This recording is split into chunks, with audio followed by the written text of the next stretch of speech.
어메이징 기도회 62일째 하나님 말씀은 사도행전 9장 23절부터 43절까지 말씀을 교독하겠습니다. 사도행전 9장 23절부터 43절까지 말씀을 교독하겠습니다.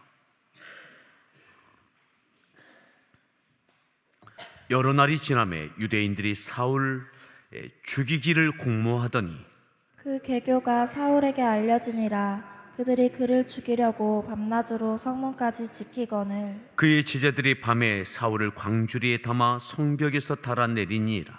사울이 예루살렘에 가서 제자들을 사귀고자 하나 다 두려워하여 그가 제자됨을 믿지 아니하니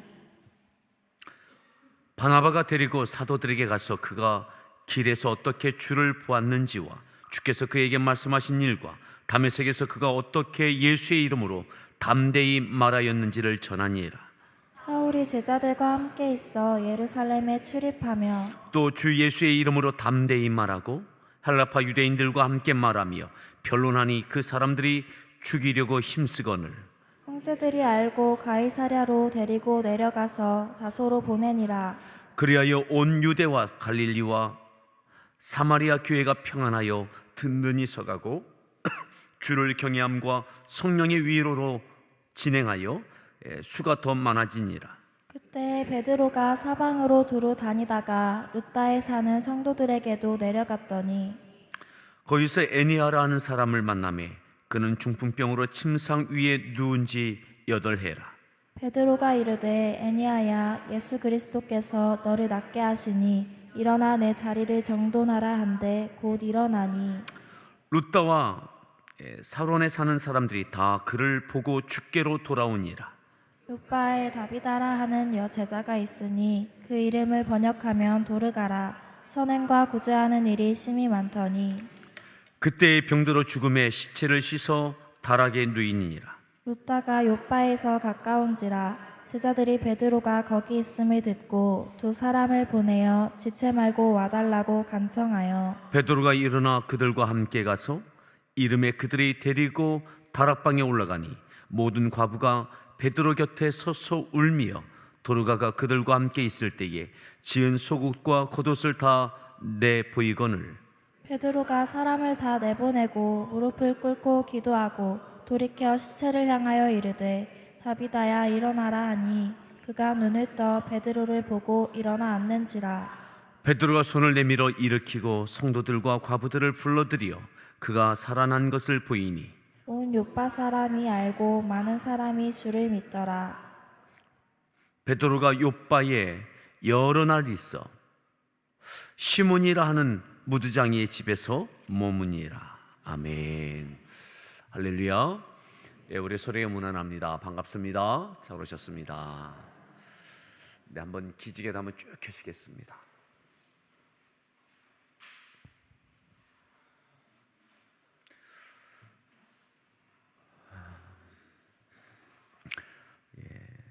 오늘 말씀의 제목을 같이 한번 따라 하시겠습니다.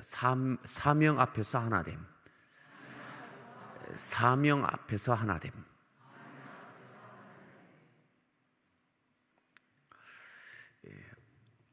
어제 새벽에는 사울이 어떻게 주님을 믿고 어떠한 변화가 있게 되어졌는지 오직 주님만 하실 수 있다. 주님만 하실 수 있습니다.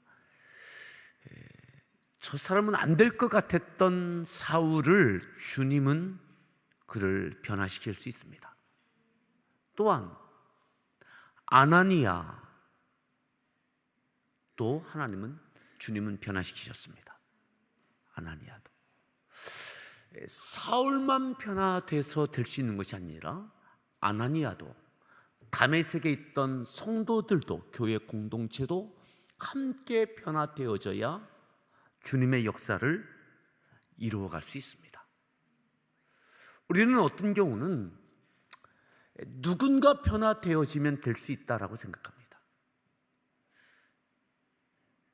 근데 누군가만이 아니라 나도 변화돼야 하나님의 놀라운 역사는 이루어집니다. 늘 저 사람은 안 돼, 저 사울과 같은 존재, 가로막는 존재, 괴롭히는 존재, 위협적인 존재, 완고한 그 존재. 하나님, 저 사울을 변화시켜 주십시오. 아니면 사울을 거두어 주십시오.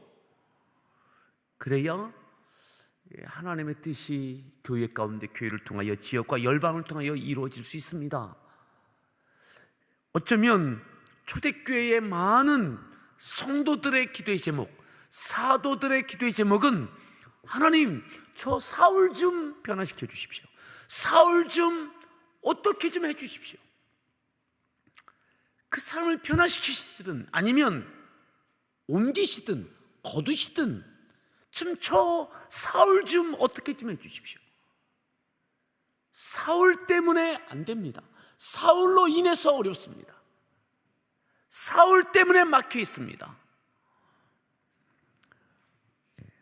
맞습니다. 주님은 사울을 변화시키셨습니다. 근데 사울만 변화된 것 갖고는 안 되는 거죠.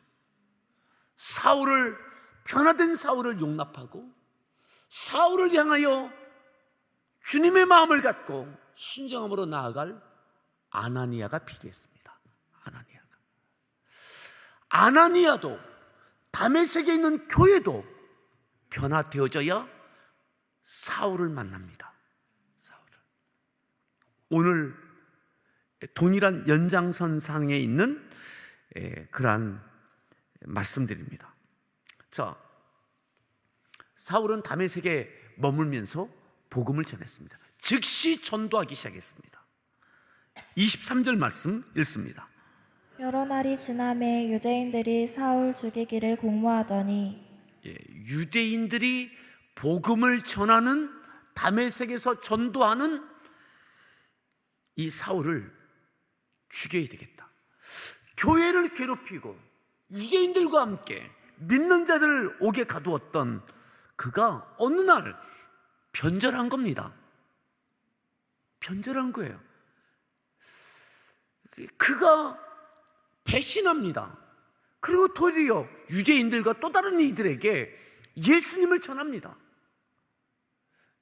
예수 믿는 자들을 핍박했던 그가 예수님을 전합니다. 그래서 유대인들이 저 변절자인, 배신자인 저 사울을 죽여야 되겠다. 저 사울로 인해서 유대 공동체가, 유대교가 심각한 타격을 받을 수 있겠다.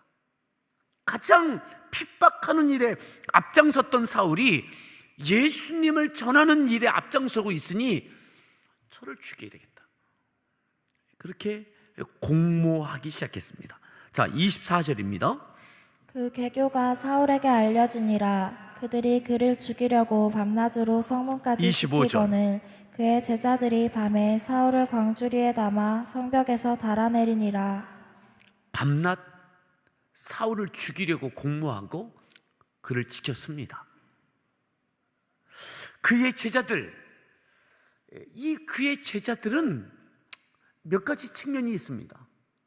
뭐냐면 사울이 다메섹에 오면서 예수 믿는 자들을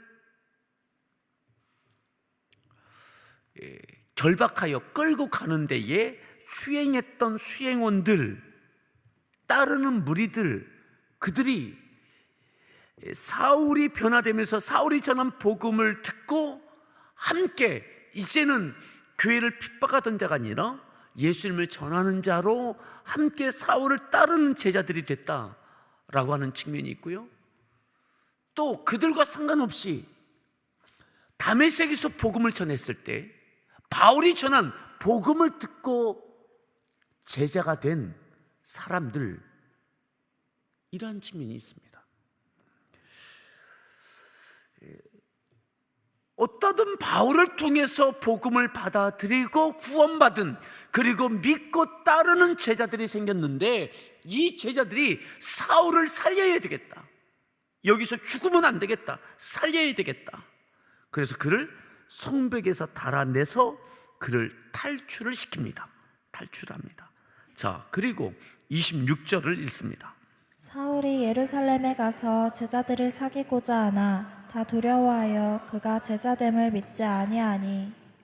사울이 예루살렘으로 돌아왔습니다. 230km 떨어졌다고 그랬습니다. 다메섹과 이 예루살렘은 230km를 다시 되돌아왔습니다. 그리고 사도들을 만나고자 합니다. 그런데 믿지 않는 거예요. 내가 이제 예수님을 핍박하던 자가, 교회를 핍박하던 자가 예수님을 믿고 예수님을 전하는 자가 됐다고 하면 환영해 주겠지, 인정해 주겠지. 그런데 제자들이 믿지 않는 거예요. 받아들여 주지 못하는 거예요. 그렇게 교회를 핍박하던 자가 교회가 이렇게 망가지도록, 흩어지도록, 예루살렘 교회가 이렇게 뿔뿔이 흩어지도록 만들었던, 가장 앞장섰던 사울, 다메섹에 공문을 갖고 체포영장을 발부받아 갔던 그가 돌아와서는 예수님을 전하는 자가 됐다고, 만나자고, 이 위협적인 존재를 만나는 것이 꺼려지는 겁니다. 인정이 안 되는 겁니다. 믿어지지 않는 겁니다. 사귀고자 하지만 제자들은, 사도들은 믿어지지 않습니다. 자, 27절을 읽습니다. 바나바가 데리고 사도들에게 가서 그가 길에서 어떻게 주를 보았는지와 주께서 그에게 말씀하신 일과 다메섹에서 그가 어떻게 예수의 이름으로 담대히 말하였는지를 전하니라. 28절. 사울이 제자들과 함께 있어 예루살렘에 출입하며. 아멘. 여기에서 제자들이, 사도들이 믿지 않으니까, 만나주지 않고 사귀지 않으니까 바나바가 데리고 갑니다. 그리고 사울을 정말 변화됐다고 증인이 돼서 그를 소개하는 겁니다. 바나바 때문에 제자들이, 사도들이 이 사울을 만나주고 사귀고 받아들여 줍니다. 그리고 함께 동역하기 시작합니다. 사명 앞에서 이 짧은 시간 안에 교회의 원수와 같은 존재, 적그리스도와 같은 존재였던 사울을 교회 공동체가, 사도들이 교회를 이렇게 망가뜨리고 흩어지고 뿔뿔이 흩어지게 만들었던, 그것에 가장 앞장섰던 이 사울을 사도들이 받아들입니다. 사명 앞에 하나가 됩니다. 모든 지금까지 있었던 그 모든 되어졌던 일들을 다 덮습니다. 다 덮습니다. 이것이 보통 일이 아니잖아요. 초대교회, 예루살렘 교회에 사울로 인해서 이루어졌던 이 많은 일들이, 많은 사람들이 어려움을 당했던 이 일들이, 교회가 이렇게 엉망이 됐던 이 일들이 가장 앞장섰던 이 사울에 대하여 아무것도 아닌 것처럼 덮어주고 받아들이는 것이, 이것이 정말 쉬운 일이 아닌 겁니다. 누군가는 그에게 당사자가 됩니다. 사울로 인해서 누군가는, 누구의 가족은 끌려가서 고난을 당하고 뿔뿔이 교회와 살던 곳을 떠나서 멀리 흩어지고, 지금도 230km 떨어져 있는 다메섹에 흩어졌던 이들, 거기까지 찾아갔던, 체포하러 찾아갔던 것이 이 사울입니다. 그런데 그를 받아들여 줍니다. 용납합니다. 포용합니다. 하나 됩니다. 얼마 전까지, 직전까지 있었던 그 모든 것들을 아무것도 아닌 것처럼 덮습니다. 그리고 함께 동역합니다. 사랑하는 성도 여러분, 사명 앞에 하나 되는 그 포용력이 우리 가운데 있기를 바랍니다. 이것은 성령께서 충만하게 역사하셨기 때문에 가능한 것입니다. 감정으로는 절대 될 수 없습니다. 이성으로도 그렇게 될 수 없습니다. 보시면 검증 절차가 그렇게 확실하지가 않아요. 이 엄청난 일을 저질렀던 이 사울을 그냥 바나바가 데리고 와서 이거 정말이라고, 이 사람이 정말 다메섹에 가다가 예수님을 만난 거고 거기서 예수님을 전했고 이 사람 전자 변화된 거라고, 조사위원회를 구성해서 다시 다메섹에 가서 그 모든 것을 다시 확인하고 이 모든 검증 절차를 다 하고 난 다음에 그 다음에 절차에 따라서 다 확인하고 난 다음에 받아들이고, 이런 것이 다 생략된 거예요. 엄청난 일을 저질렀던 이 사울을 너무나 아무것도 아닌 것처럼 바나바 한 사람이, 이 사람이 정말 변화된 사람이라고 그 말을 듣고 그냥 사도들이 만나주고 함께 동역하는 거예요. 함께 이 사명 앞에 하나 되는 이 은혜가 성령께서 우리 가운데 허락해 주시기 바랍니다. 가정에서도 말이죠, 직장에서도 말이죠, 교회 안에서도 말이죠.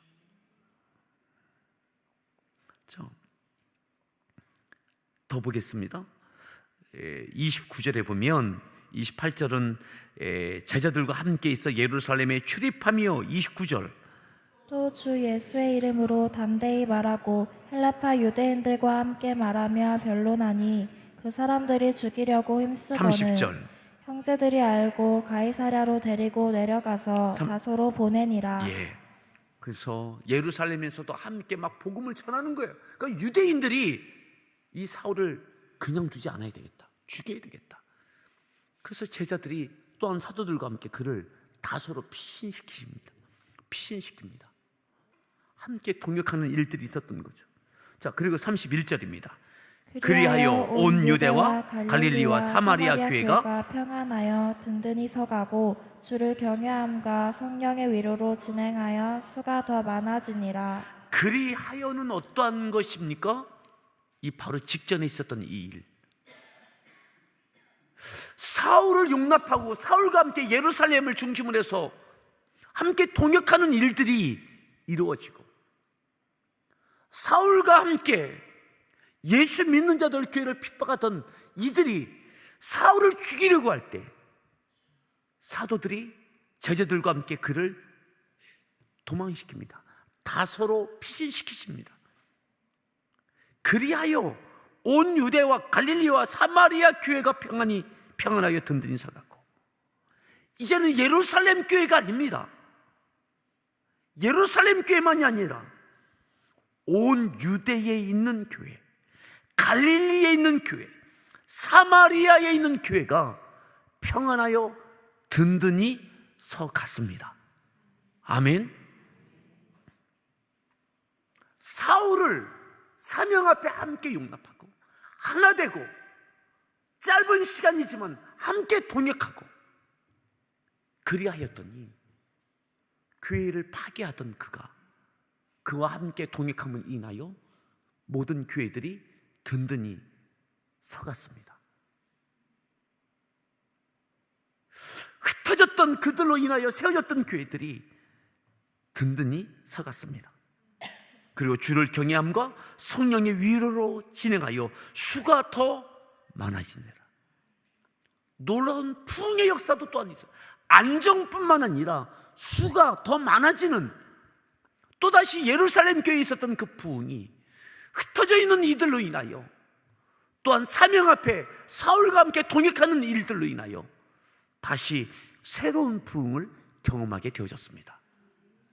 사람들은 사명 앞에 과거에 매이지 않기를 바랍니다. 가정에서도 과거에 매이지 않기를 바랍니다. 교회에서도 과거에 매이지 않기를 바랍니다. 성령께서 우리를 하나로 묶어주셔서 가정이 평안하여지고 교회와 이 민족의 평안함과 새로운 은혜를 경험하는 일들이 있기를 바랍니다. 자, 32절 말씀을 좀 더 보겠습니다. 읽습니다. 그때 베드로가 사방으로 두루 다니다가 루다에 사는 성도들에게도 자, 내려갔더니 32절 말씀도 그때에 베드로가 사방으로 두루 다니다가, 언제요? 그때에 베드로가 어디로 다녔다고요? 사방. 예루살렘에 머물러 있던 베드로가 이제는 사방으로 이곳저곳 마음껏 다닐 수 있었습니다. 교회를 잔멸했던 사울이 회심하고 함께 동역하고 곳곳에서 일어났던 이런 부흥을 바라보며 베드로가 더 담대해졌습니다. 예루살렘에만 머무르지 않고 그의 사역의 지경이 넓혀졌습니다. 자, 33절입니다. 거기서 애니아라 하는 사람을 만나매 그는 중풍병으로 침상 위에 누운 지 8회라 34절. 베드로가 이르되 애니아야 예수 그리스도께서 너를 낫게 하시니 일어나 내 자리를 정돈하라 한데 곧 일어나니 35절. 루다와 사론에 사는 사람들이 다 그를 보고 주께로 돌아오니라. 예루살렘만 아니라 베드로가 사방으로 다니며 오늘 여기 나와 있는 대로 주의 은혜로 성령의 권능으로 치유의 역사를 일으키며 이 사건들로 인하여 믿는 자가 주께 돌아오는 일들이 있게 되어졌습니다. 그 다음 내용들도 그런 내용들입니다. 베드로가 이제 한 곳에 머무르지 않습니다. 이 모든 것 가운데 사명 앞에 하나 될 때 사울을 통하여 베드로도 교회들도 든든히 서가고 부흥을 경험하고 사역의 지경이 넓혀지고 좀 더 주께서 맡기신 사명에 충실한 예루살렘뿐만 아니라 온 유대와 사마리아와 땅 끝을 향하여 역동적인 일들이 일어나게 되어집니다. 여러분, 매이지 않기를 바랍니다. 우리 가운데 성령께서 과거에 매이지 않고 가정에서도 과거에 매이지 않고 직장과 교회에서도 과거에 매이지 않고 성령께서 우리에게 담대함과 용납함과 그리고 사명 앞에 하나 되어져서 동역의 은혜를 경험하는 일들이 있기를 바랍니다. 오늘 이 말씀을 기억하며 함께 기도하겠습니다.